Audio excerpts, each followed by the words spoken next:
Work culture क्या होता है, बहुत इंपॉर्टेंट है। मैंने आपको बताया था कि जब हम फॉरेन से एफडीआई मंगाते हैं ना, जब फॉरेन से हम एफडीआई मंगाते हैं तो हम बेसिकली क्या मंगाते हैं, जो एफडीआई सिर्फ पैसा नहीं होता है। मैं आपसे एग्जांपल देता हूं। बाबू, तुम लोगों ने सड़कें वड़के पुल उल बनते हुए तो देखा होगा पुराने जमाने में, मेरे ख्याल से आप सभी 1991 के बाद के हो। भैया मैं स्कूल में पढ़ता था, ठीक है, और मुझे याद है 11th क्लास की बात है, और हमारे यहाँ एक पुल बनना था। ठीक है, ये इंडिया का वर्क कल्चर है, पुल बनना था। वो उसके खंबे खुद रहे खुद रहे खुद रहे खुद रहे खुद रहे, और रेलवे ट्रैक पर आकर दोनों तरफ से खंबे खुद के जुड़ गए, लेकिन बीच में पुल नहीं जुड़ा। अब वो खुद भी गया 4 साल 5 साल, मैं आपको बता रहा हूँ, वहां पे इतना दलदल हो गया था, इतना गंदगा, जो खुद गया जगह ही नहीं बची। और वो सिर्फ 2 जोड़ने में उसको जो है 5 साल लगे, मतलब 2 पॉइंट जोड़ने में। मतलब मेरी इंजीनियरिंग खत्म होने को आ गई और वो पुल नहीं पूरा हुआ। मैं जॉब में चला गया, तब मेरे पिताजी ने बताया कि चलो उधर से चलते हैं। मैंने कहा वो बन गया।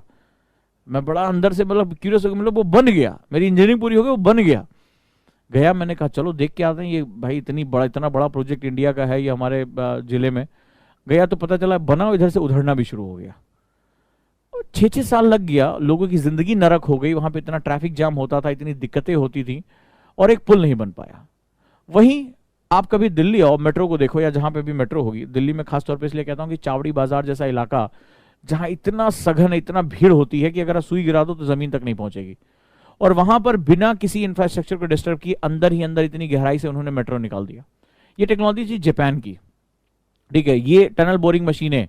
तो जब उनका पैसा आया तो उनके साथ उनकी टेक्नोलॉजी आई, और टेक्नोलॉजी के साथ वर्क कल्चर आया। जैसे मैंने आपको अपना प्रैक्टिकल एग्जांपल बताया कि उन दिनों की बात है जब पहली पहली बार भारत में मेट्रो गई थी, तो मैं इंजीनियरिंग का एंट्रेंस एग्जाम देने के लिए दिल्ली आया हुआ था अपने दोस्तों के साथ।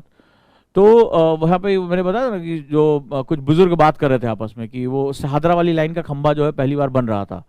तो हमें तो आदत थी नहीं इस तरह का चीजें देखने, हमारे यहाँ ठेका उठता था, ठेकेदार आता था, फिर पता नहीं कब काम होगा, एक सरकार फीता काटती थी, दूसरी सरकार जो है वो शिलान्यास करती थी, इस तरह के हमारे यहाँ जो खेल चलते रहते थे। तो उस जो बुजुर्ग थे उन्होंने शर्त लगाई कि बोले मेरे मरने से पहले ये तैयार हो जाए तो नाम बदल देना। सही थे अपनी जगह, हमारे यहाँ ऐसे ही होता था भाई, वो बुजुर्ग थे, किसी भी साल टपक सकते थे वो, ठीक है। तो ऐसी कंडीशन में क्या था, वो हमारे यहाँ ऐसा होता था 8-10 साल लग ही जाता था, कोई मेट्रो वेट्रो आ रही है, और जनाब 2 साल के अंदर वो लाइन शुरू हो गई, बन के तैयार ऑपरेट हो गई। हम इंडियंस को आदत ही नहीं थी इसकी, और वो मेट्रो ने फिर हमारे इंफ्रास्ट्रक्चर, हमारे काम करने के तरीके, इन सबको बदल के रख दिया।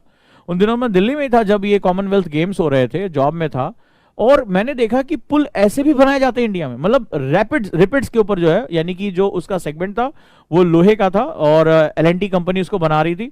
वो कहीं और बनते थे, वो लाते थे, वो खंबे पिलर्स रखते थे, उसके ऊपर रिपेट्स मारते थे बड़े बड़े, और उसको फिक्स करते। 6 महीने के अंदर मैंने कितने ढेर सारे पुल अपने सामने बनते हुए, ओवरब्रिज बनते हुए देखा। आदत ही नहीं थी। 6 महीने में तो खाली अखबार में आता था कि अब पुल बनने जा रहा, अब ये फलाना सरकार ने बजट पास कर दिया, अब पैसा चल पड़ा है, अब पैसा पहुंचने वाला है। 6 महीने तो इस बात पे निकल जाते थे, 6 महीने के अंदर वो ऑपरेट हो गया। अब मैं तो, ये क्या होता है, ये वर्क कल्चर है। सो वर्क कल्चर आप हर जगह अब वो परिवर्तन देखोगे, खासतौर पे आप बैंकों में चले जाओ, प्राइवेट बैंक्स का जो है स्टाइल देखो, प्राइवेट बैंक्स के जो सेगमेंट्स हैं या प्राइवेट सेक्टर्स देखो, तो वहां तुम्हें साफ सफाई, स्वच्छता, कस्टमर केयर, इन सब चीजों पे बात की जाएगी। वहीं सरकारी पे देखोगे तो वहां पे भी तुम्हें ये अंतर दिखाई पड़ेगा। सो वर्क कल्चर हमारी इकोनॉमी को बहुत ब्रॉडर एस्पेक्ट्स में जो प्रभावित करता है, काम की स्पीड, काम की अकाउंटेबिलिटी, आपकी पारदर्शिता, मटेरियल, ठीक है, किस तरह का मटेरियल इस्तेमाल हो रहा है, क्या चीजें हो रही हैं। फॉर एग्जाम्पल, जैसे मैं आपको अपना प्रैक्टिकल एग्जाम्पल देता हूं कि क्यों मैं सरकारी चीजों के थोड़ा सा जो है खिलाफ। अब जैसे जहां पर मैं रहता हूं वो बहुत महंगी जगह है, यहाँ पे सारी कोचिंग के डायरेक्टर्स रहते हैं, लेकिन महंगी है क्यों, क्योंकि इस एरिया में इतना अच्छा कोई सिस्टम, ये पूरा जो है गवर्नमेंट का जो है HIG फ्लैट्स होते हैं, कीमत करोड़ों में, लेकिन अगर आप ढंग से किसी दीवार पर एक घूंसा मार दो तो प्लास्टर झड़ जाएगा। इतनी घटिया डिजाइन, इतना घटिया मटेरियल, लेकिन उतने ज्यादा दाम, जस्ट बिकॉज ऑफ मजबूरी है कि आपको अपना जो सिस्टम संभालना है, आसपास इतना कोई भी जो खुला एरिया नहीं है। तो इंसान यहाँ फ्लैट खरीदता है करोड़ों रुपए देने के बाद, उसके बाद उसमें लाखों रुपए लगा के, इतने में तो कोठियां हमारे यहाँ बन जाती हैं छोटे छोटे शहरों में, उसके बाद वो पूरी दीवारें तोड़वाता है, सब कुछ तोड़वाता है, फिर से उसको रिकंस्ट्रक्ट, फिर मकान लेने का तुम्हें फायदा क्या बना है, ठीक है। कम से कम गवर्नमेंट हवा में प्लाट बनाती है, यहाँ बनाना है तुम्हें, एक ही बार में नया बना लेते, पुराना तोड़ो नया बनाओ, ये काम, लेकिन मजबूरी है, कोई चारा नहीं है इसका।